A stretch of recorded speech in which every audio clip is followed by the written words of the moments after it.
bienvenidos a un nuevo episodio de Esto No es Político. Hoy estamos con el escritor Óscar Vela en el cafecito, como siempre, aquí en La Mariscal. Vengan, tómense su cafecito y recuerden que estamos transmitidos por Sonorama los jueves a las 18 horas. Suscríbanse, síganos, compartan para que podamos tener más entrevistas y conversaciones tan interesantes como las que hemos tenido hasta ahora. Así que le doy la bienvenida a Óscar. Óscar, qué gusto tenerte aquí. Muchas gracias, Sol, te agradezco muchísimo por la invitación. Bienvenido. Gracias. Yo, como le decía, tengo mi libro aquí para que me firmes. Veníamos conversando alguno de los libros, pero quizá empezar como, ¿cómo es el camino de un escritor? ¿En qué momento de la vida uno dice, bueno, ya a mí me encantaría ser escritor, pero ¿en qué momento dijiste, quiero ser escritor? Es buena pregunta y no tiene necesariamente una respuesta sola, ¿no? Porque, claro, en cada historia habrá toda una anécdota de cuándo comenzó efectivamente. Esa línea de tiempo no es tan clara, es más bien difusa.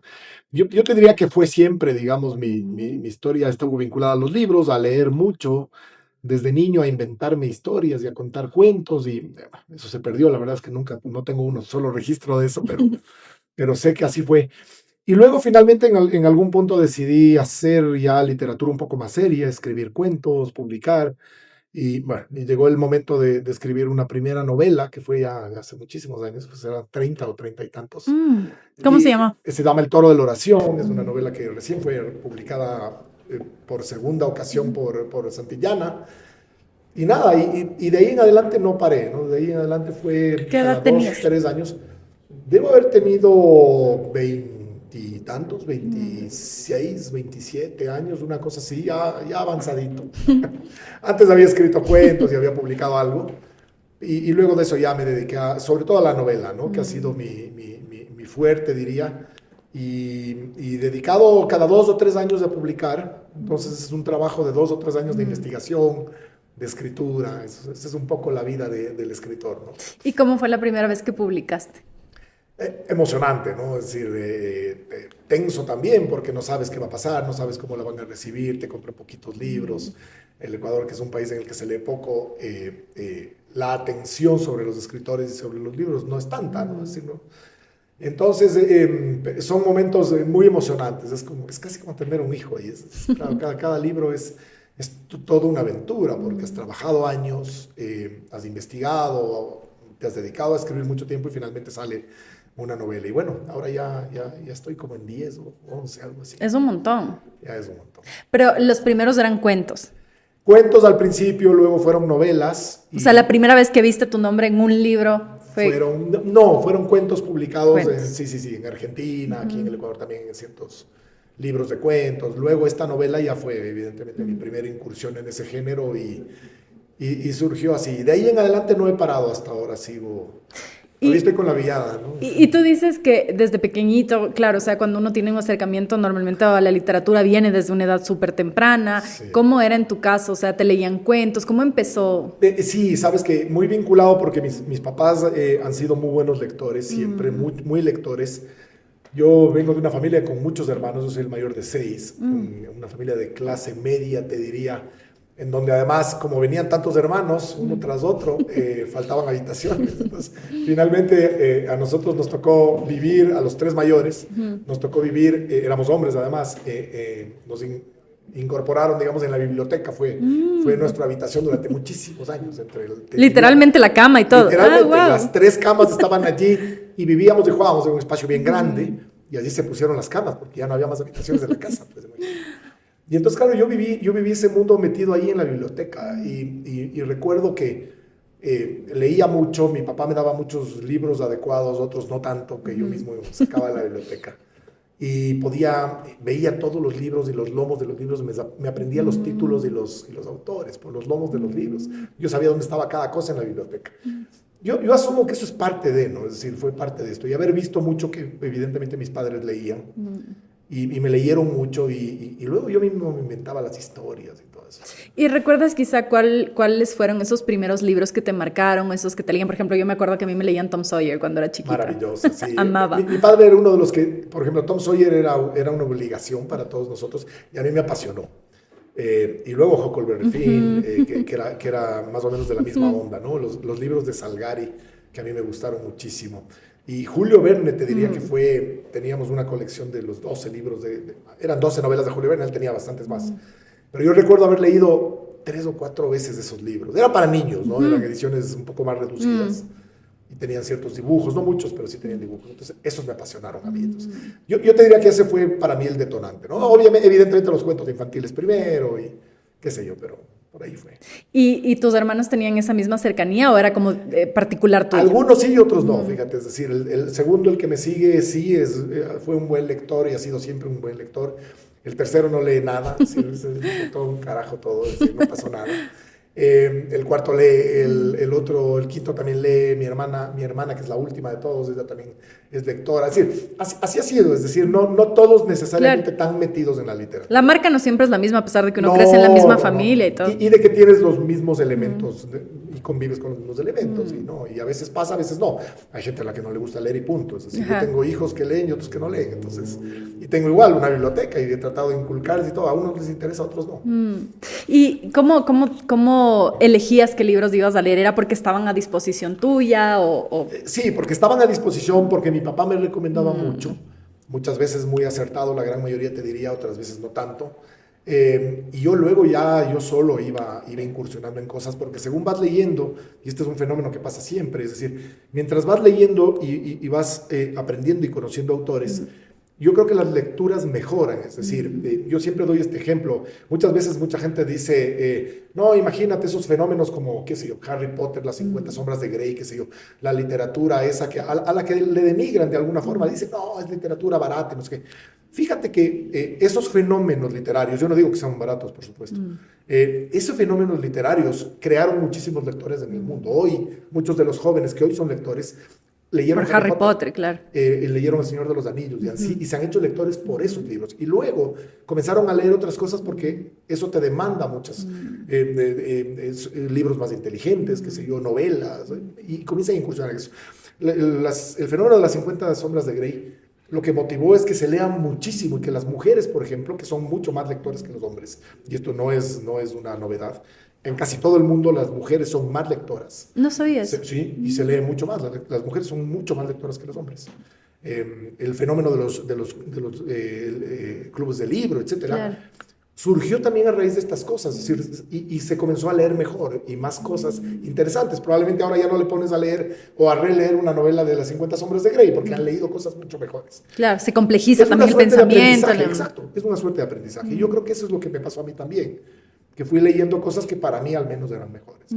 Otra gente, por ejemplo, solo lee novelas policiales, por decirte una cosa, porque es el fenómeno. La hermosa Agatha Christie que a mí me encantaba cuando era chica. O novelas románticas, ¿te acuerdas que cuando había Corín Tellado? Esas la revista Vanidades. Arrasaron en los años 70, por ejemplo, y las mujeres comenzaron a leer Corín Tellado. Y esas las novelas que les atraparon a ellas. Luego leyeron otras cosas, evidentemente. Eso crea lectores nada más. La lectura crea lectores. Y los cuentos, porque yo ahora me acuerdo que leía los cuentos de Grimm, pero era súper chiquita y eran malvadísimos los finales. Malvados, claro, porque son los cuentos verdaderos. Claro. Digamos, porque luego los dulcificaron y los convirtieron en Disney y se hicieron otras historias diferentes, pero los cuentos de esos eran maravillosos. Sí, ¿no? Que la malvada botaba sapos y además los castigos eran completamente diferentes, ¿no? Eran cuentos sangrientos en la gran mayoría de casos, tremendos. El de Blancanieves mismo es un cuento sangriento. Yo recuerdo el de Pinocho, es un cuento tremendo, es muy fuerte, con muchas interrogantes, mucha psicología. Claro, que luego no eran los cuentos que nos leían a nosotros, ¿no? Evidentemente eres un niño, te cuentan la historia dulcificada. Yo creo que sí tenía uno de esos de Grimm, al menos recuerdo uno que no sé si alguna vez lo leíste, que se llamaba La muerte madrina, que era la madrina, que era la muerte que se paraba arriba o abajo de la persona que debía morir. Recuerdo muchos otros que eran muy duros, ese no recuerdo en particular, y los de Hans Christian Andersen. Claro. Es decir, creo que por ahí es por donde arranca la historia de los lectores finalmente. Oye, ¿cómo era crecer en una casa con 6 hermanos? O sea, con 6 hijos. Era complejo, ¿no? Era complejo, es decir, muy apretados económicamente siempre. Es 6, decir, un montón. Imagínate, 6. Mi papá tenía un trabajo ahí, siempre además estuvo vinculado a organismos públicos y cosas así, entonces tenía un trabajo como de burócrata. Mi mamá nos cuidaba y era un poco la que mantenía todo el orden en la casa, entonces complicado pero lindo al mismo tiempo, porque nosotros todos hemos tenido familias grandes y estamos acostumbrados a una familia grande, entonces claro, en la casa, y ahora ya no hay como invitar a todos. Claro. Todos con hijos, nietos, y todo eso es un... ¿Y eran seguidos? Hay que dividir en partes, sí, bastante seguidos, sí. ¿Y tú eres el mayor? Yo soy el mayor. ¿Y cómo eres de niño? creo que tuve muchas responsabilidades que no me correspondieron, ¿sabes? Yo también soy la mayor, es típico del Y mayor. pasa, ¿no? Es decir, Sí. y sientes ese peso. Además, yo lo he sentido en la vida. Yo he estado a cargo de cuidarles, de ser un poco el que he dirigido muchas veces las cosas. El que mi papá vive todavía, pero sin embargo yo era una suerte de papá también. Pero probablemente pasó lo mismo a ti. Demasiadas responsabilidades que no me correspondían. Y muchas Creo que los expectativas mayores, también sobre el sí, mayor. Sí, también, evidente.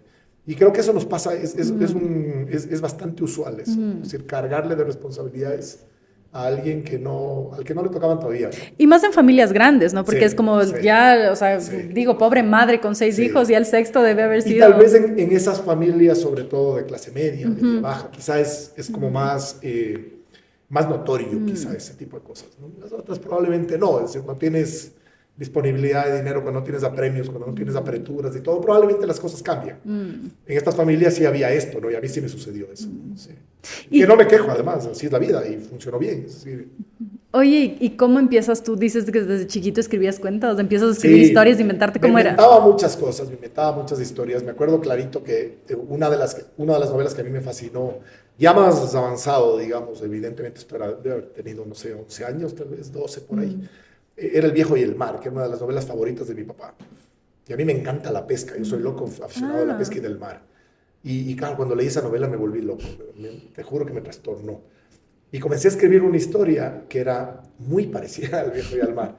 Y alguna vez se la di a mi papá y tenía escrita yo capítulos, es decir, era toda una novela. ¿Qué edad tenías? Y le di, ya te digo, unos 11 o 12. 11 o 12. Más o menos. Le di a mi papá y claro, mi papá se reía y me decía, oye, esto es igualito al viejo y al mar. Es decir, sí has cambiado cosas, pero estás plagiando el libro. Entonces, ahí se acabó mi aventura de escritor en aquella época, porque claro, evidentemente debo haber sido ¿Y escribías así, a mano? a mano en ese momento. Claro. Sí. Ahora ya no. No, claro, ahora me imagino en compu, pero a mano. Pésima, además.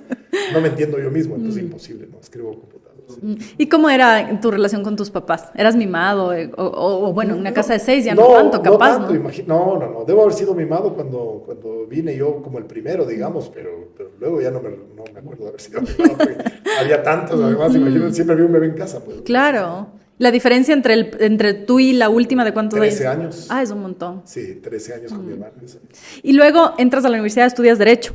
Entré a la universidad, estudié Derecho y nada, y claro, ya la situación económica era complicada igual, entonces yo mismo tuve que comenzar a trabajar enseguida para poder pagarme la carrera, porque mi papá ya no podía, a mi papá ya no le dio la sábana para Tanta nada gente. más que mantener guaguas y hijos y colegios, imagínate lo que era. Entonces, nada, entonces eso me hizo responsable, creo yo. Muy ¿Por qué responsable Derecho? desde muy pequeño. Derecho, me gustaba mucho, a mí me gustaba mucho, me encaminaba mucho al tema del derecho penal, me encantaban esos temas, luego no me hice penalista, me habría encantado, pero terminé con el caso de Nelson Serrano, viviéndolo de cerca, trabajando muy de cerca, y de alguna forma me saqué el bichito de meterme en esas historias criminales como la de Nelson y bueno, y ayudar en ese caso.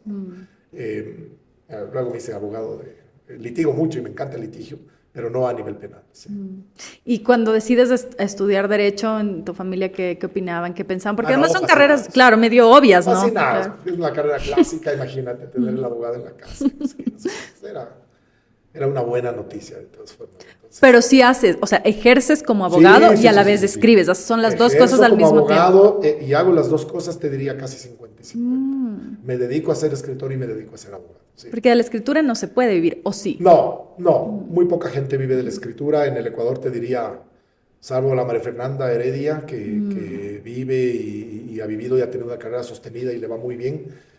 Muy poca gente, tal vez ahora Mónica Ojeda, que está en España, que tiene un éxito importante y además muy merecido, igual que María Fernanda, y tal vez María Fernanda Ampuero, que vive también en España. Pero ella siempre dice lo difícil que es. A María Fernanda le he leído muchas veces. Muy complicado. Fíjate que inclusive en Europa, salvo que tú saques los grandes autores, y te nombro a Pérez Reverte, a qué sé yo, así, ¿no? Es decir, salvo que saques esos, yo creo que la gran mayoría no pueden vivir de la literatura como tal, sino que tienen que tener necesariamente otras profesiones, son periodistas, son, qué sé yo, abogados, hay pocos, pero sí hay también.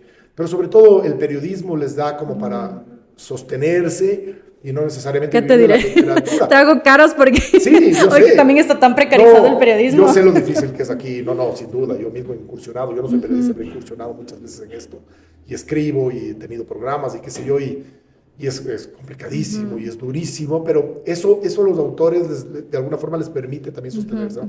De la literatura es muy difícil vivir. ¿Y pensaste eso en algún momento cuando empiezas a escribir libros o cuando... Sí, claro.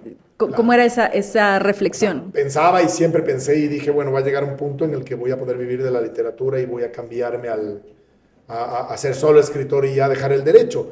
Y eso ha sido prácticamente imposible y probablemente no lo pueda hacer nunca. Es decir, en algún punto me jubilaré y ya no quiero seguir trabajando de abogado y ya solo escribiré, ojalá sea pronto, ya no esté muy viejito. Pero sí era tu Muy deseo mayor. ese, el de poder Sí, solo sí, escribir. claro, me encantaría en algún momento porque sí, es quizá lo que más me gusta en la vida, entonces sí, pero es difícil.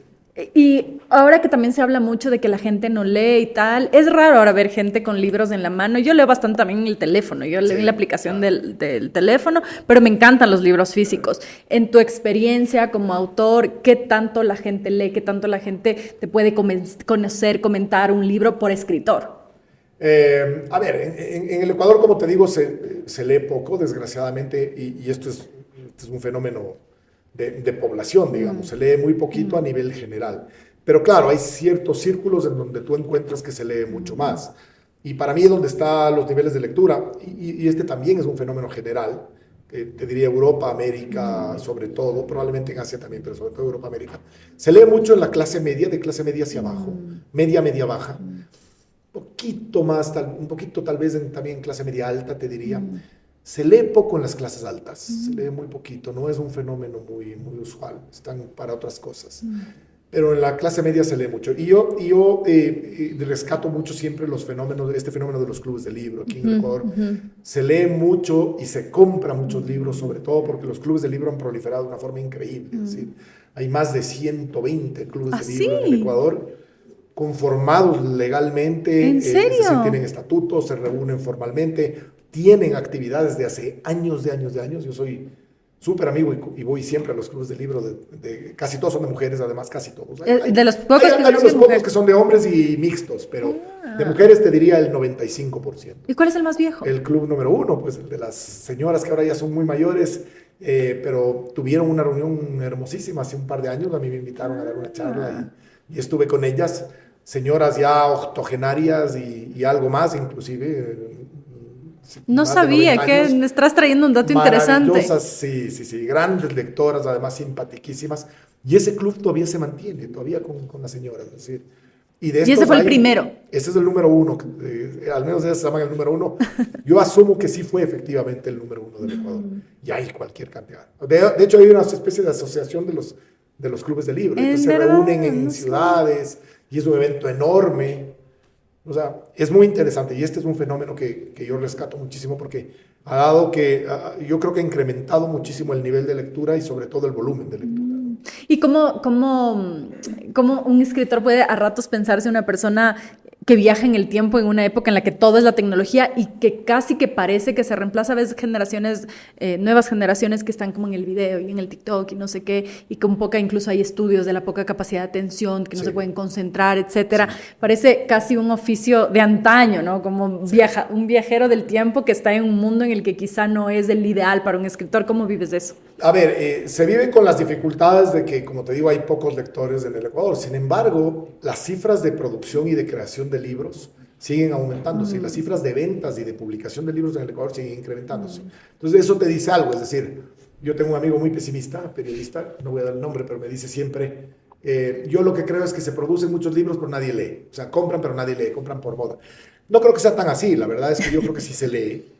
Pero a nivel poblacional el nivel de lectura todavía es bajo. Si agarras 17 o 18 millones de habitantes, la gente que lee es muy poquita. Y estos lectores se concentran básicamente, te diría, en las principales ciudades. ¿Sí? Quito, Guayaquil, Manta, hay muchos lectores en Manta, Puerto Viejo, Ambato, Cuenca. Y te digo, pare de contar, porque no conozco muchos lectores y no he visitado muchas ciudades con clubes de libro, por ejemplo, en otras ciudades, y ya te comienza a sonar increíble. ¿Por qué no son lectores en Ibarra? En Riobamba sé que hay 2 o 3 clubes de lectura, no he ido, pero sé que hay y que hay un nivel de lectura. Pero ya comienzas a ver que en otras ciudades nadie lee nada y se lee muy poquito y se leerá lo justo como para comprar el texto escolar, es decir, más que eso, difícilmente, porque no hay ni librerías, comenzando por ahí. Porque justo me iba a hacer, a veces yo me pregunto, yo tengo un hijo que lee un montón, pero es porque me ha visto, mi familia es muy Obvio, lectora claro, también, claro, y desde claro. bebé literalmente los cuentos hasta en la ducha se metía con estos Aprendías. cuentos que son inflables para Sí. la ducha de los bebés, y ahora ya tiene 9 años y le gusta, llegamos al centro comercial, por favor a la librería, y yo hoy no voy a comprar libros, pero me preguntan a mí como, ¿cómo hiciste eso? Yo no tengo un tip, porque No. es como, ¿qué, No. ¿qué crees tú Es que? el ejemplo, para mí es el ejemplo, para mí es, yo es lo que he tratado de, pero igual me ha pasado a mí, yo con mis hijos tengo 2 que son buenos lectores, 2 que no son tanto, es decir, y otro que no le interesa nada, es decir, el cuarto no le interesa nada. Entonces, es así, yo creo que es el ejemplo finalmente, es mirar que en tu casa todos leen, entonces mi esposa lee, yo leo, sus hermanos leen. Finalmente yo digo, algún momento le va a agarrar el bicho y va a decir, ok, listo, pues voy a leer, por lo menos agarrar algún día algún libro mío. Es que también Están depende, allí, ¿no? Digo, del tipo, como yo creo que es como también te introducen a la lectura, porque quizá hay una mala pedagogía de Sí. te obligo a leer un libro que, por ejemplo, a mí me dieron a leer El Principito cuando era chiquita y a mí no me No te gustó. gustaba, claro. Y es que eso sí pasaba, yo creo que pasaba antes, nos pasó a nosotros, en nuestra generación, y pasaba en las generaciones anteriores, ya no en las nuevas, yo creo que ahora se lee mejor. Y eso sí ha cambiado. Y creo que ha cambiado para bien. Tenemos una gran proliferación de autores infantiles que son muy buenos, que han tenido mucha potencia y que se les lee aquí en el Ecuador. La misma María Fernanda Heredia, Abdón Uvidia, qué sé yo, Edgar Allan, que acaba de morir, Edgar Allan García, era un gran autor de libros infantiles, y esos libros se leían en los colegios y se leen en los colegios todavía. Y eso creo que ha cambiado para bien, porque se ha dado espacio enorme a la literatura infantil. Los autores infantiles hoy ganan muchísimo más que los autores que no somos de literatura infantil, sí, mucho más, porque se venden a nivel de colegios. Y son autores ecuatorianos, son autores ecuatorianos, no necesariamente los otros, la Juana Neira, etcétera. Es decir, eso ha ayudado a que los chicos desde niños, hoy en estas generaciones, lean mejor que nosotros. Entonces, ya no te mandaban de castigo a leer la Odisea. Pues, a nosotros sí nos mandaron en primer curso a leer la Odisea de castigo. Claro, probablemente nadie más agarró un libro en su vida, porque Claro. digo, no me trago ese libro jamás, y peor de castigo. Y así sucedía muchas veces. Ahora ya no, ahora se lee cosas más adecuadas para las edades. Entonces se comienza a leer este tipo de libros más avanzados, en primer curso, segundo curso, tercer curso. Veo simplemente porque sigo lo que van leyendo mis hijos en los colegios, y veo que hoy, por ejemplo, en tercer curso, en cuarto curso, comienzan a leer cosas súper interesantes. Es decir, ya están leyendo libros muy interesantes, 1984, ese tipo de obras que El Guardián entre el Centeno, por ejemplo, están leyendo mis hijos ahora en tercer curso. A mí me habría encantado que me hagan leer en tercer curso El Guardián entre el Centeno, y probablemente me habrían destapado el cerebro. Yo leía mucho más avanzado eso, y porque a mí me dio la gana. Nadie me dijo, lee.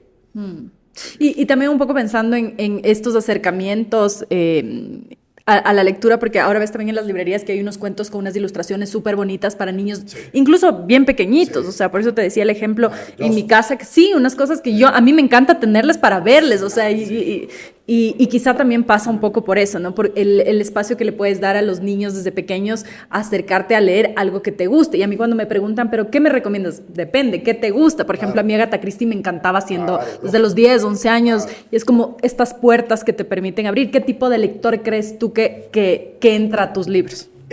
Yo creo que lectores ya un poco más avanzados, porque casi todas las novelas mías son, digamos, un poco más complejas. Las primeras, que son más bien de ficción, casi todas tienen historias reales detrás. Pero cuando incursioné ya en novela histórica o historias noveladas, como estas, digamos, esta es más bien de no ficción, la de Nelson Serrano, pero las otras son de historias noveladas o pasajes históricos con novelas. Yo te diría que es gente ya que tiene cierto nivel de lectura, que les gusta esos temas. Entonces, ahora hay mucho lector de novela histórica, mucho Amo. más. Sí, Sí a soy. mí también me gusta mucho. Y yo incursioné en ese mundo de la novela histórica de alguna forma. Y yo te diría que eso te demanda un poco más o al menos de ansiedad de conocer ciertos pasajes de la historia, que es lo que yo he hecho aprendiendo o escribiendo esas novelas, ¿no? Sí, conocer de la Revolución Cubana, conocer de la dictadura argentina, conocer de la Segunda Guerra Mundial, conocer de la Guerra Fría, qué sé yo. Y para esto tienes que tener un sentido de la curiosidad bien alto, Sí, para poder, sí, para de decidir investigar, ¿no? involucrarte en Y estos a mí temas. desde investigar, esas ganas de investigar. A mí me encanta la investigación histórica, me encanta. Y eso ha sido parte de meterme en esas historias también, ¿no? Conocer, entregar documentos, meterme en archivos, qué sé yo. Cuando ya empezaste a publicar, ¿qué decía tu familia? Les encantaba, ¿no? Evidentemente sí, sí les encantaba, les gustaba mucho y siempre me apoyaron y nada, ya poco a poco ya el tema se volvió un poco más profesional y más sí. ¿Y cómo lo profesionalizaste? Qué sé yo, es decir, ya es como que se incrementa un poco ya tu nivel de lectores, de acogida, es decir, las primeras novelas salían unas publicaciones de 500 ejemplares y me sobraban 200. Y claro, y finalmente, bueno, ese día por suerte también se vendieron algún día. Pero luego ya no, ya luego comencé a publicar con editoriales extranjeras, publico con Planeta hoy, pero publiqué con Alfaguara y con Alfaguara tengo casi todos mis libros, salvo este y el último, Aquella noche en París, y uno que tengo de cuentos. Eh, Me cambié por Los crímenes de Bardo a Planeta porque Alfaguara decidió no publicar esa historia, era de ellos en realidad, y decidieron no publicar. Y cuando ya entras en esas editoriales extranjeras importantes y tienes difusión a otros niveles, a otros países, entonces cada día la cosa cambia, ¿no? Es decir, ya no eres el autor que solo te leen aquí tus amigos y tus primos, y ya te lee un poquito más la gente y te conocen un poquito más y evidentemente eso te da también otro aliento. ¿Y cómo es la relación con las editoriales? Ahorita dices cambié porque tú querías publicar esta, la editorial decide no. ¿Cómo es esa relación? Es que era de ellos. Finalmente yo tengo un contrato con Alfaguara por 4 novelas que tengo con ellos, mis 4 novelas anteriores. Yo tenía un contrato para publicar esta novela, Los crímenes de Bardo, y ellos lo estaban esperando, de hecho. Y cuando ya publiqué, ellos esperan, digamos, con cierta ansiedad, porque claro, estos libros ya van saliendo a otros niveles. Cuando les entregué esta novela, me llamaron un día y me dijeron, oye, hay un grupo de abogados en Colombia, que es donde está la sede de Alfaguara, que nos rige a nosotros, digamos, de Ecuador. Y me dijeron, estos abogados están preocupados, no quisieran publicar esta historia porque te estás metiendo contra la justicia americana, estás hablando de policías, estás hablando de gente que existe, que vive y que son reales, y esto nos va a traer problemas. Y finalmente Alfaguara decidió no publicar la novela. Para mí fue un golpazo, ¿no? Porque un trabajo tan grande en donde esperábamos además que ayudara en el caso de Nelson Serrano. Y finalmente les dije, ok, entonces me dijeron, pero no te preocupes, el siguiente libro sí te publicamos. Dije, bueno, veamos qué pasa con el siguiente libro.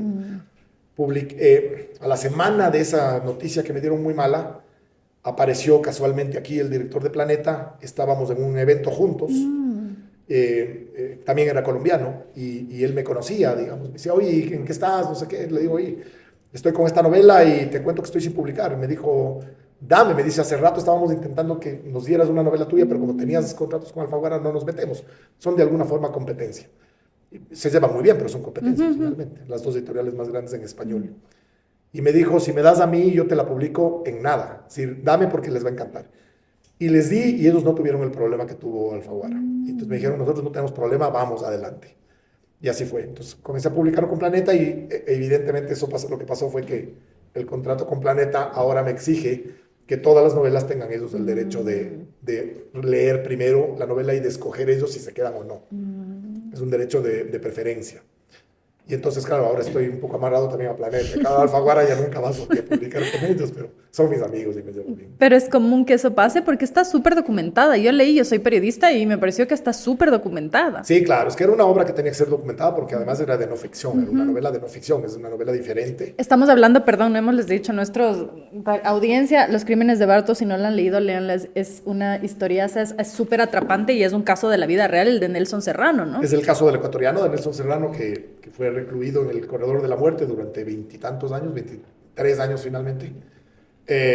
Nelson murió el año pasado de un cáncer, no lo ejecutaron, no podían ejecutarlo porque él tenía medidas cautelares y tampoco logramos sacarlo, que era la misión nuestra, era sacarlo y que lo declaren inocente, como yo creo que era.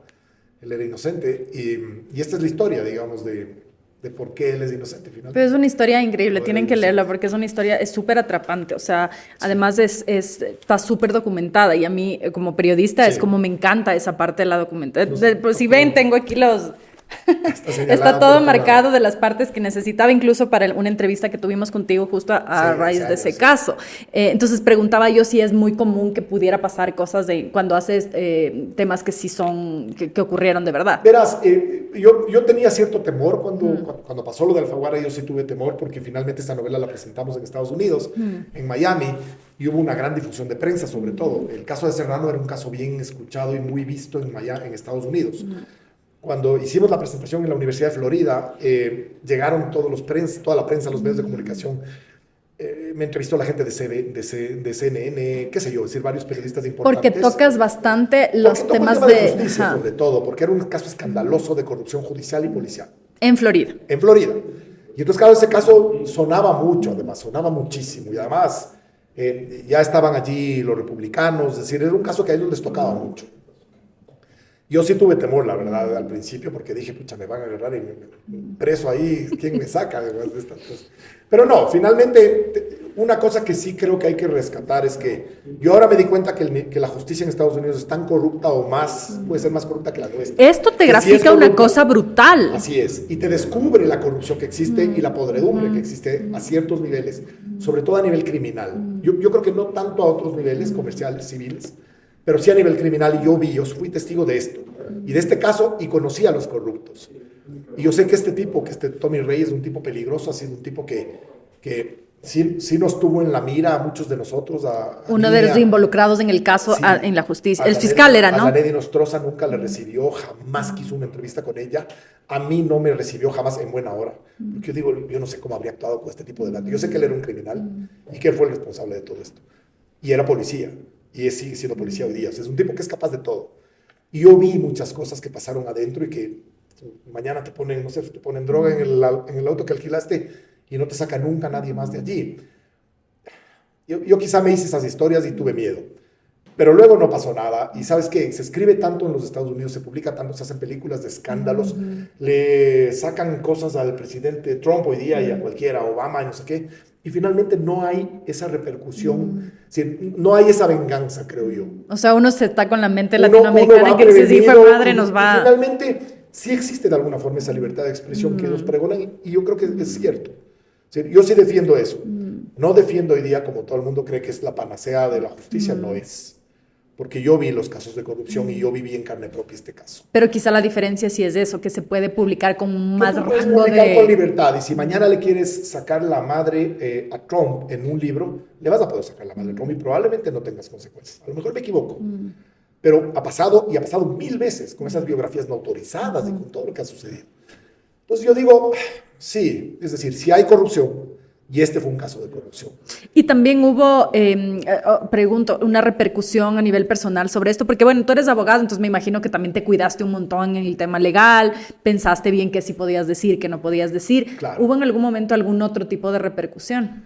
No, hubo repercusión aquí en cierto momento con ciertos personajes que estuvieron involucrados en este caso de hace muchísimos años, que son los que programaron y promovieron el secuestro de Nelson en el Ecuador. Que es una barbaridad. En 2002, que es un horror. Es un horror. Y estos personajes, sobre todo un intendente de policía cuyo nombre me reservo, sí me mandó a través de un par de amigos unas amenazas y diciéndome que por qué yo salgo a hablar de él y que me va a sacar la madre en definitivo.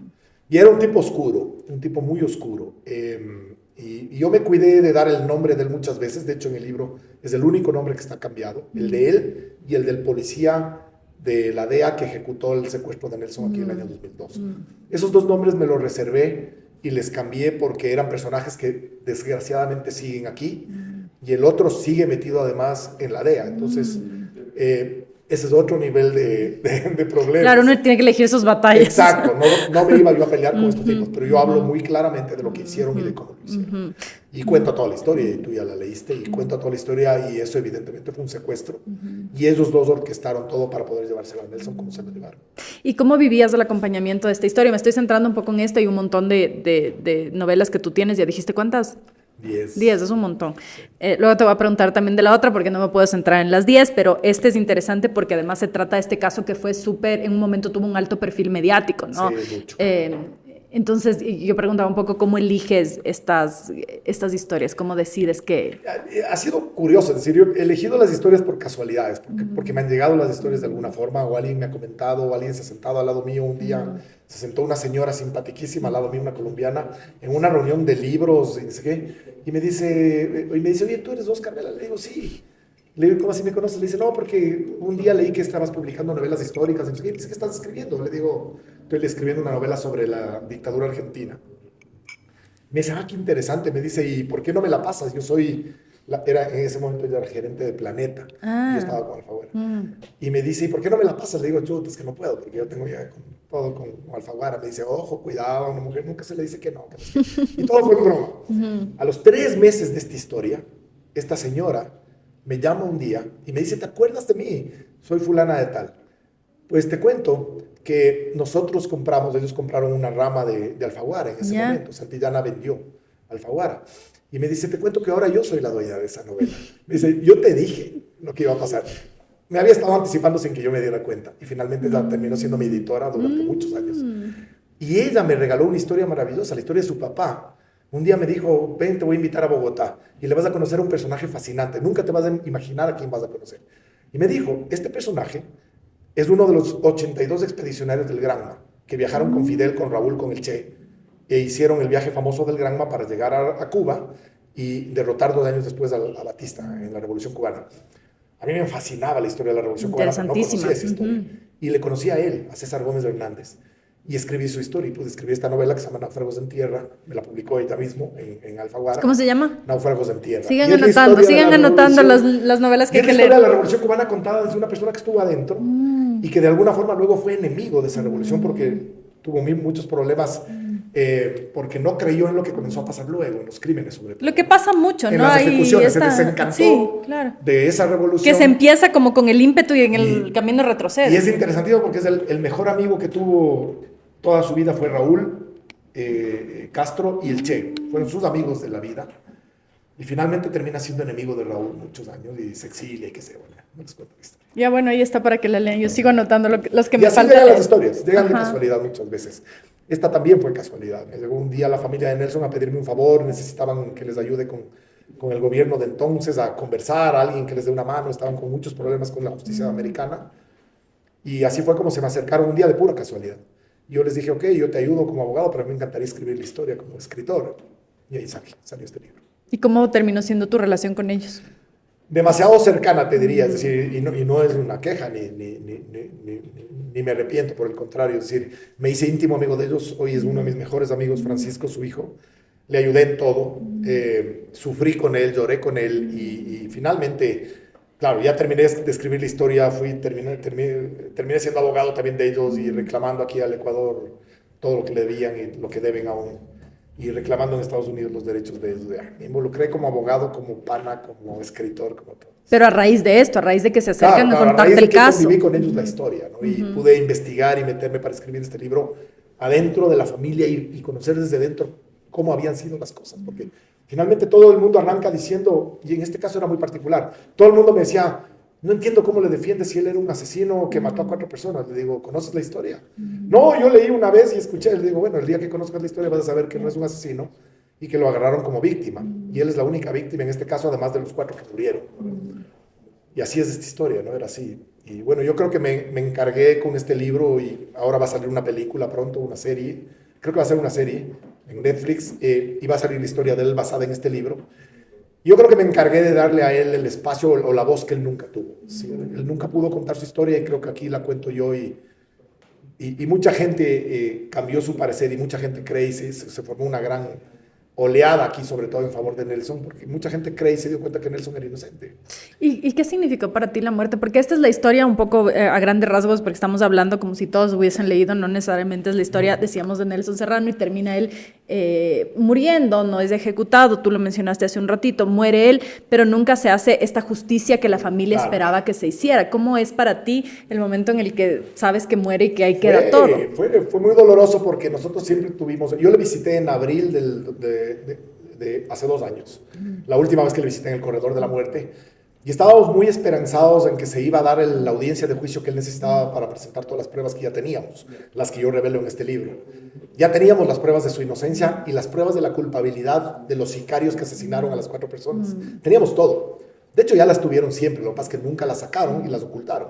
Y acá se descubrió cómo las ocultaron y quién las ocultó, Tommy Rey. Entonces teníamos todo para que Nelson sea declarado inocente. Lo que pasa es que la justicia americana, y sobre todo la de Florida y la de Bartow en particular, no le interesaba abrir nunca este caso. Había 2 policías ahí, muy peligrosos, además con cargos importantes. Había una fiscal, había 3 jueces involucrados en un caso de corrupción, en un caso de ocultamiento de pruebas. Nadie, creo yo hoy día ya, éramos muy ingenuos nosotros y creíamos que nos iban a abrir y nos iban a dar esa audiencia, y en esa audiencia les íbamos a reventar con esas pruebas y iban a ir presos todos y Nelson iba a salir libre. Esa era nuestra utopía. Y nunca nos dieron la audiencia. A Nelson le negaron siempre esa audiencia durante 6 años. Esto no ha pasado nunca en la historia de la justicia de Estados Unidos. Esas audiencias duran 3 meses. Tú vuelves a presentar las pruebas y en esos 3 meses se evacúan esas pruebas nuevamente. Y si hay un inocente, le declaran inocente y sale. Y se ha pasado muchas veces que han declarado inocentes, pero no con un caso de corrupción como el que había aquí. Había mucha gente involucrada de por medio, gente peligrosa. Y eso no se dio. Entonces para mí fue muy doloroso porque Nelson murió, le dio un cáncer brutal, no nos enteramos. Un día nos dijeron que Nelson estaba postrado, le había dado un ictus y estaba desvanecido. Y llamó un preso a Francisco, le llamó a su hijo. Le dijo, oye, tu papá no aparece desde hace una semana en el corredor de la muerte. Él salía siempre conmigo a conversar y ya no aparece. Le encontraron medio desmayado, en unas condiciones deplorables, estaba casi una semana, no le habían dado de comer porque estaba inconsciente. Le llevaron al hospital y tenía un cáncer brutal en el cerebro. Duró nada, le dio un infarto por suerte enseguida y murió y fue tristísimo, ¿no? Como si hubiera muerto un papá. Es decir, yo le tenía mucho cariño, le tomé mucho cariño, conversé mucho con él de todo esto. Era un hombre que sufrió mucho, ¿no? Los 23 últimos años en una prisión. Y ser injustamente haber acabado tu vida así era tremendo, ¿no? Un empresario exitoso, un hombre que hizo mucho dinero, un hombre que también cometió evidentemente muchos errores como todos, pero que era inocente de estos crímenes, ¿no? Cuando cuentas de esta historia es como súper conmovedor. ¿Cómo te marcan los personajes sobre los que trabajas a ti como persona? ¿Te cambian, te tocan, te mueven? ¿Qué Sí. pasa con los personajes? No, me han marcado mucho. Yo te diría que cada uno en su momento finalmente conviven contigo, ¿no? Cuando el escritor está contando una historia, inclusive las historias de ficción, los personajes conviven contigo, son tus personajes, finalmente son tu creación. Tú los creas o los matas, y los matas muchas veces también cuando son incómodos o cuando es parte de la historia. Los personajes reales también te marcan mucho, evidentemente, y conviven con uno. Y durante 2 años tú estás en la cabeza permanentemente viviendo la historia. Es decir, tú a veces te pierdes, yo soy súper despistado, y a veces te pierdes porque estás pensando en otra cosa. Estás viviendo la historia, no sé, la de Nelson Serrano o la de César Gómez o lo que sea que estés escribiendo. Entonces, cuando los libros salen y cuando dejas de escribir esa historia, cuando ya has entregado el libro finalmente y el libro ya no es tuyo, es una suerte como de duelo, ¿no? Es decir, terminas de vivir esas historias juntas. Yo conviví con Manuel Antonio Muñoz Borrero, la historia de Ahora que cae la niebla, que es bellísima. Conviví con este personaje maravilloso que es para mí el gran héroe que tiene el Ecuador del siglo XX. El único héroe que tenemos en realidad en el siglo XX. ¿Puedes contarles un poquito de qué les se cuento trata la el historia. libro? Él es un hombre que salvó la vida de más o menos 1.200 personas, 1.200 judíos en la Segunda Guerra Mundial, emitiendo pasaportes falsos. Él se jugó la vida, se jugó la carrera, le descubrieron, le expulsaron, el gobierno ecuatoriano le expulsó del consulado, y el tipo siguió durante 3 años más arriesgando la vida y emitiendo pasaportes falsos. Y sacó, se calcula que aproximadamente 1.200 personas. Le salvó la vida. Le salvó la vida. Y hay testimonios lindísimos de esa gente que sobrevivió gracias a él. Es increíble ese libro también. Preciosa. Tienen que Además leerlo de una si no historia leen. preciosa atravesada por una historia de amor. Él se enamoró de una señora casada que tenía 3 hijos. En Suecia, en esos años, él era un diplomático de mucho prestigio. Más un tipo imponente, era un tipo de 1,90 de mi altura, grande. Oscar es altísimo, por Sí, si pero acaso. es un tipo, pero además era un tipo pintoncísimo, tiene un gran éxito con las mujeres, un tipo rubio, de ojos azules, cuencano, un éxito enorme para las mujeres. Bueno, una sueca perdió la cabeza y él por ella. Y se enamoró y tuvo una relación de 35 años, de la que nació un hijo al que él solamente le pudo ver de lejos. Una historia preciosa, muy triste, evidentemente, porque esta mujer que mantuvo la relación con él siempre, hasta el final, hasta que él desapareció de Suecia, le prohibió ver a su hijo porque su hijo finalmente era legalmente hijo de su esposo, pero naturalmente era el hijo de Manuel Antonio. Manuel Antonio le siguió los pasos a este chico durante toda su vida de lejos. Le fue a ver a los conciertos, era un músico muy famoso en Suecia. Le siguió durante toda la vida. ¿Y supo él alguna iba al vez? colegio, iba a los parques, le veía jugar, le veía cantar, le veía tocar el piano. Sabía lo que hacía, estaba permanentemente enterado y nunca le pudo dar un beso, nunca le pudo dar cariño. Es una historia linda y triste al mismo tiempo. Pero el hijo supo alguna vez. El hijo Que era supo hijo cuando del- su padre desapareció de Suecia en el año 66.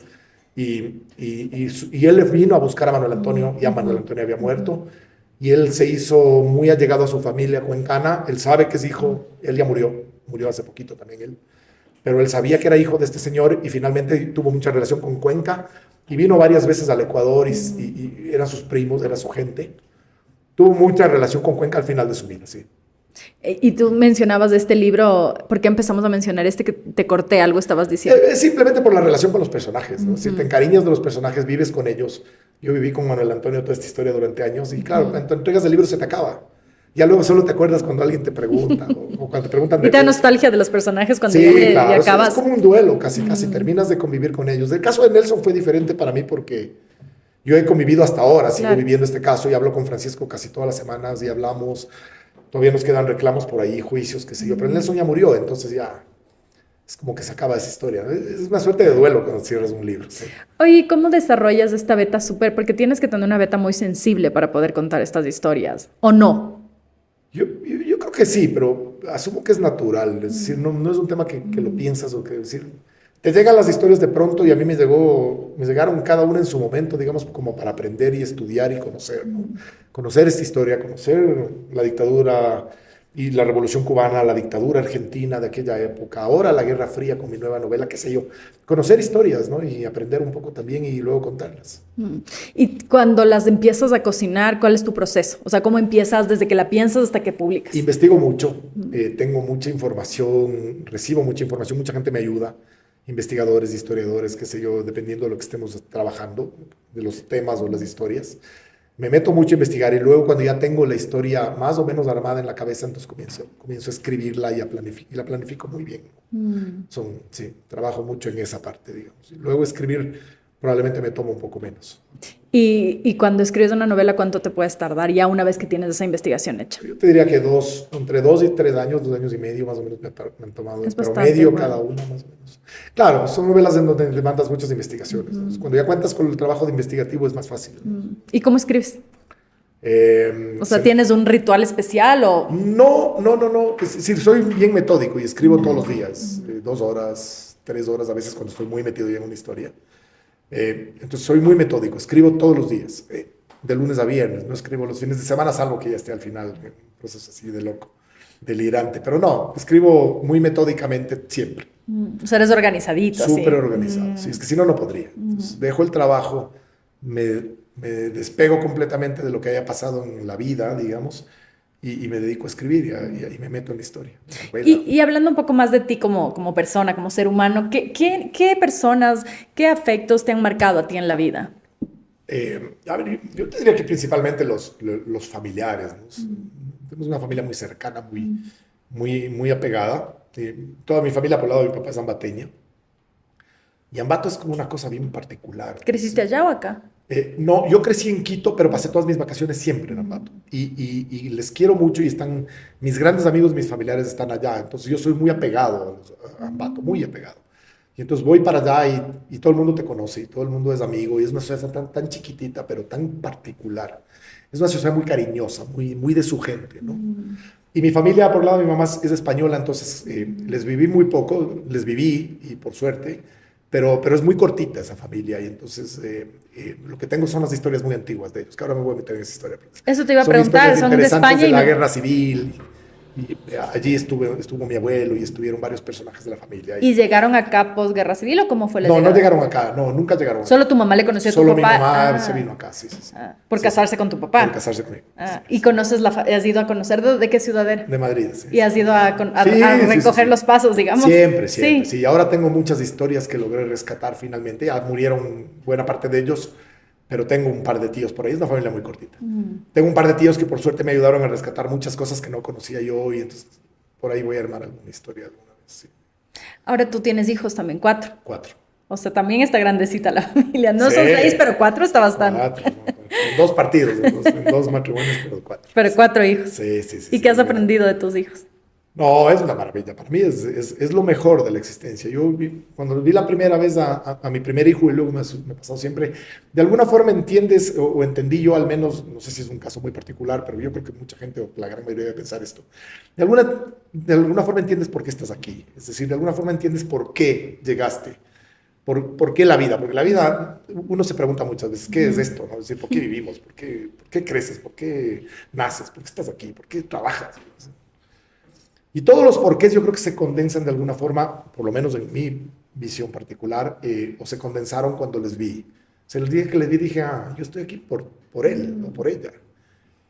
Y, y sí, creo que no me equivoco, creo que no me equivoco. Y creo que es la forma de trascender también en la vida luego, ¿no? Es decir, finalmente, el día que me vaya, el día que se van todos nuestros padres y todo, la vida sigue porque están tus hijos allí, probablemente ya los hijos de tus hijos y todo.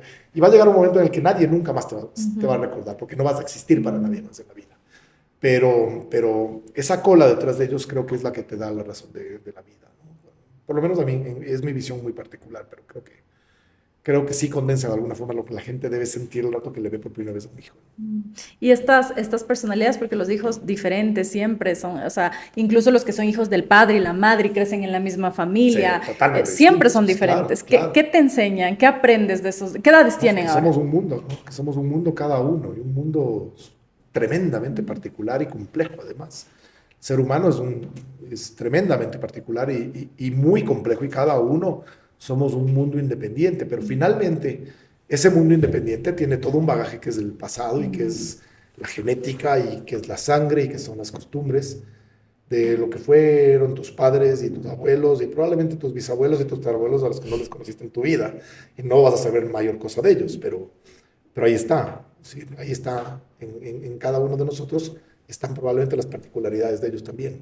Y han crecido y han llegado al punto en el que te confrontan ciertas cosas, porque uno a veces es Uy, duro con los padres, todos ¿no? los días, ¿no? Sí. Sí, claro, todo el mundo, todos te confrontan, sí, discuten y hablan y tienen, pero eso me gusta a mí, la verdad, porque es parte de la personalidad de cada uno, ¿no? Es parte del aprendizaje, además, hay que confrontar y ser contradictor y no creértela. Pues. Es decir, si te crees todo lo que te dicen, estás jodido. Es decir, yo les digo, por eso a mí me gusta que lean, porque finalmente al que lee no le convences fácilmente. ¿Y en qué cosas te confrontan? Uy, en mil cosas de todo, en el día a día, en el quehacer del día a día. Pues. Yo soy torpe, se me caen las cosas, rompo los vasos, rompo las copas, entonces sí me confrontan mucho, pero también en temas de los que discutimos mucho, ¿no? En general, es decir, en política, cada uno tiene sus creencias, sus convicciones, sus razones, ¿no? Sí. Como cada ser Y es humano. interesante escucharles, es decir, y entender, ¿no? Yo les escucho mucho. ¿Y cómo quisieras, o sea, más bien, qué quisieras tú que ellos adopten como tu legado? Me encantaría que adopten la lectura sobre todo, ¿no? Si ninguno es escritor, creo que mi nena se inclina un poco y le gusta, a mi hija. Los otros no, pero me encantaría que adopten al menos la costumbre de leer siempre, ¿no? Y que hereden esa biblioteca con gusto y que no la terminen vendiendo ahí a una librería al peso. ¿Y han leído tus libros? Sí, los grandes sí, y ahora mi hija Julia también leyó uno de esos y se llevó al colegio y hizo una presentación. Los otros, el otro todavía no, pero ya le tocará, porque en los colegios de ellos leen muchas veces. Este caso de Nelson es muy leído y entonces a veces me llaman a darle charlas y ellos, claro, están súper orgullosos de que el papá vaya a hablar con los compañeros al colegio de estas historias, ¿no? ¿Y cuál crees tú que es tu defecto más marcado? Chuta, tengo mil de Como quizá el que más, o más recurrente, o más obvio, o más... ¿Qué será? Pues yo soy soberbio, soy inseguro, David. Soy inseguro muchas veces. Creo que soy soberbio también, sí. Tengo un montón de defectos. ¿Pero en la qué verdad. sentido soberbio? O sea, ¿qué crees que de ti muestra esa soberbia? Yo creo que muchas veces sí peco de soberbia, es decir, de creer que yo tengo la razón y de tratar de imponer la razón, sobre todo a nivel profesional. Lo hago muchas veces y luego me doy cuenta que no tenía yo la razón. Tenía él. Tengo mil ¿Y la defectos. inseguridad cómo se traduce? Eh, yo era muy nervioso, muy inseguro, es decir, y he ido superando eso, me ha costado. Me ha dado cancha estar en un programa, en un micrófono. Estuve en un programa hace muchos años en la televisión. Y eso me dio cancha para vencer un poco la inseguridad, pero sigo siendo inseguro. No me la creo muchas veces y me cuesta, ¿no? ¿Cuál ha sido el momento más difícil en tu vida? Uy, tal vez te diría que el más difícil de todos en donde me derrumbé fue el día que me separé de mi primer divorcio, pero sobre todo cuando salí de la casa. ese día que salí de la casa y mis nenes eran chiquitos, los dos eran pequeños, es el día más triste probablemente de mi vida. Es un día en el que me derrumbé. Ya no había nada que hacer finalmente. Ese era un tema que no caminaba, pero es un día que lo recuerdo con un dolor especial clavado siempre ahí, ¿no? ¿Cómo lo superaste? ¿Cómo, o sea, Creo quiero decir, con el tiempo entiendo, pero ese día, ¿cómo fue? Sí. O sea, ¿cómo ese día te No, recompusiste? ese día fue tremendo y los días siguientes igual, pero lo superé con la presencia con ellos siempre. Es decir, siempre estuve con ellos. Siempre. Y me daba modos para trabajar, escribir y pasar con ellos 2 horas, 3 horas entre el tenis, el fútbol, qué sé yo. Lo que hubiera sido. La coyuntura, ahora irnos al cine o lo que hubiera sido. Y me di modo para ser siempre un padre muy presente y creo que eso ellos agradecen y yo también. Sí. ¿Qué actividades disfrutas? Disfruto mucho del fútbol, veo fútbol y es ¿Eres futbolero? súper futbolero. De leer, por supuesto, y de estar en familia. Disfruto mucho los fines de semana con todos mis hijos allí. La casa es un relajo. Llegan todos con sus novias. ¿Aún no tienes nietos? No, no tengo, todavía no se casan y ahí están todavía como noviados y no sé qué. Y disfruto mucho de eso, digamos, de pasar con ellos, de jugar, de reírnos, de tomarnos los tragos, de embromar, de qué sé yo. Disfruto mucho jugar cartas. ¿Y cuál ha sido el momento más feliz? ¿O uno de los momentos más felices? Uy, muchísimos. He tenido sí. Si pongo en un balance, he tenido más los felices que los tristes, por suerte. No todo el mundo puede decirlo y yo creo que eso es una gran ventaja, ¿no? Es decir, el haber tenido más momentos felices. Yo creo que sobre todo en los hijos, que son muchos, y bueno, y el amor también te da muchos momentos felices. Pero he tenido muchos amigos, los momentos con los amigos, las fiestas, la joda que me encanta. ¿Eres fiestero? Me encanta, sí, me encanta. Me encantan las fiestas. Bailo pésimo, pero me gusta bailar. Fumo, me tomo los tragos. Peco por todos lados. ¿Qué trago te gusta? Todo. ¿No tienes uno favorito? No, me gusta mucho el gin, que sé yo, el whisky, el vodka. Todos. Todo, el tequila, me encanta. No me gusta tanto el aguardiente, pero me encajan de vez en cuando los aguardientes y eso te da mucha fiesta. Entonces. ¿Y qué crees cuál crees que es el lujo que te ha dado la escritura? Probablemente el contacto con la gente, el conocer muchísima gente. Estar en ferias de libro, conocer escritores, conocer autores a los que admiraba y de pronto están contigo en una mesa. O comen contigo y nos reímos y nos conocemos y nos hacemos amigos. ¿Con qué autor, por ejemplo? Uy, con un montón. Con Sakeri, con Pérez Reverte, con un montón tengo de amigos que hoy finalmente conozco a mucha gente, ¿no? Es decir, gracias a esto. Yo creo que es lo mejor que me ha dado, ¿no? Claudia Piñeiro, los ecuatorianos, la María Fernanda, todos son mis buenos amigos, de Leonardo Valencia, todos los autores, de Rafael Lugo, todos los autores ecuatorianos, con los que soy muy buen amigo y me llevo muy bien y siempre estoy tratando de apoyar también, así como ellos me apoyan, ¿no? Creo que es lo mejor que te da la literatura. No te da económicamente, pero te da esto.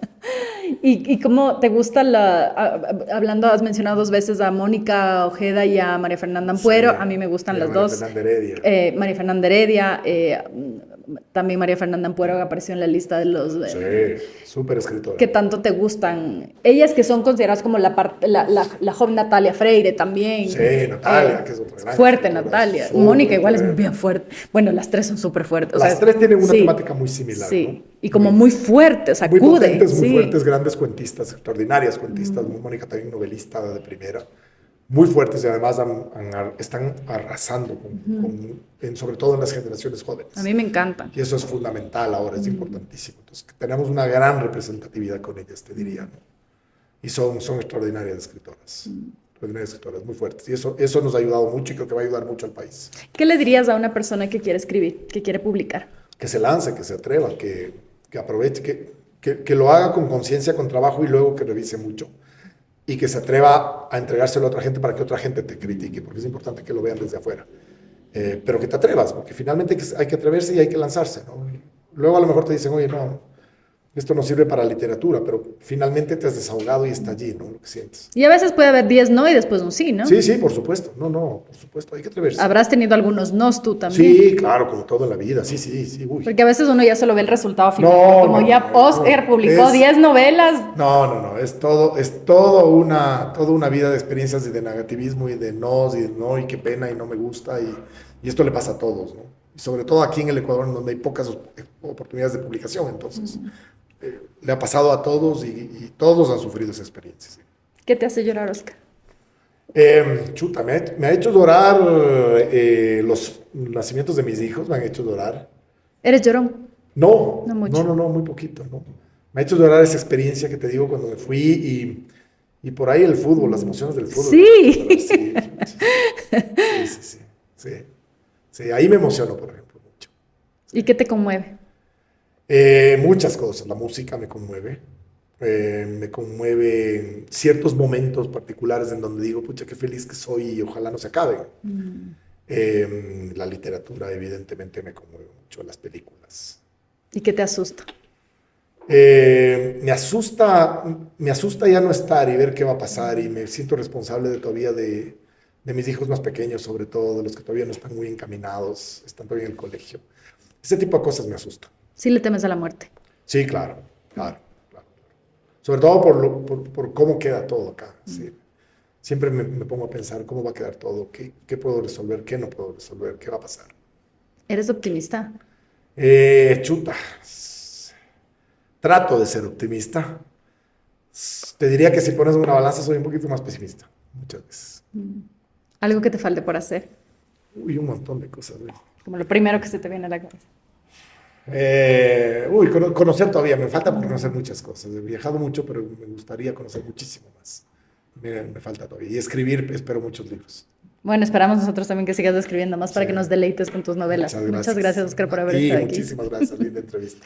Les agradezco a todos por haber estado con nosotros aquí en El Cafecito, en Esto No es Político. Vengan, tómense su cafecito como siempre en Sonorama los jueves a las 18 horas y en el canal de YouTube de Esto No es Político. Síganos en todas nuestras redes para que podamos tener más entrevistas como esta. Soy Sol Borja, nos vemos la próxima.